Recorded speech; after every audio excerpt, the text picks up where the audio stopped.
রমাদান মাসের শেষে এখন আমরা যদি সৎ মানুষের সাথে না থেকে ভালো উত্তম যারা তাদের সাথে যদি আমরা না থেকে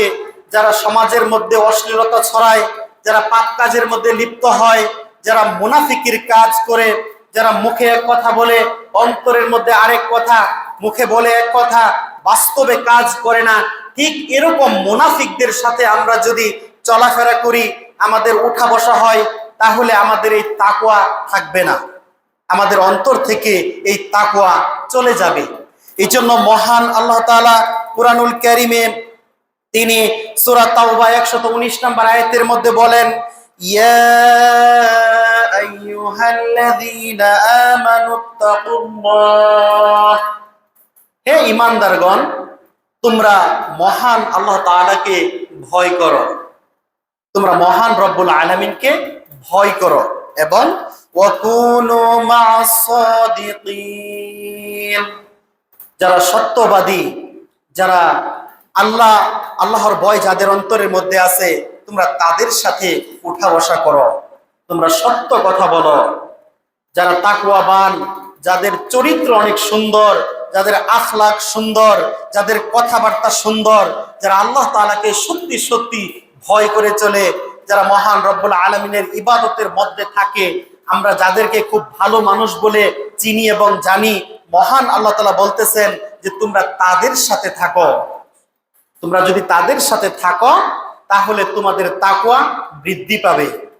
এই জন্য রমাদানের শিক্ষা হচ্ছে তাকওয়া অর্জন করা। আর আমরা যদি তাকওয়া অর্জন করতে চাই তাহলে আমাদের উত্তম এবং আখলাক যাদের সুন্দর তাদের সাথে উঠা বসা করতে হবে। এরপর মহান আল্লাহ তাআলা কুরআনুল কারীমে সূরা নাহলের 128 নম্বর আয়াতের মধ্যে তিনি বলেন, ইন্নাল্লাহা মা'আল্লাযীনাত তাকওয়া, একই কথা যে মহান আল্লাহ বলেন তোমরা আল্লাহ তাআলাকে ভয় করো, তাকওয়া অর্জন করো। তারপর মুহসিনুন, সৎকর্মশীল, যারা সৎকর্ম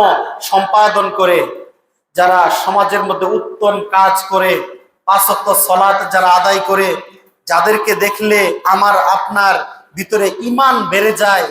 এমন একজন লোক যাদের দিকে তাকাইলে আমার ঈমান বৃদ্ধি পায়, এরকম লোকদেরকে আমরা যদি দেখি, এরকম লোকদের সাথে আমরা যদি চলাফেরা করি, উঠা বসা করি, তাহলে মহান আল্লাহ তাআলা বলতেছেন তোমাদের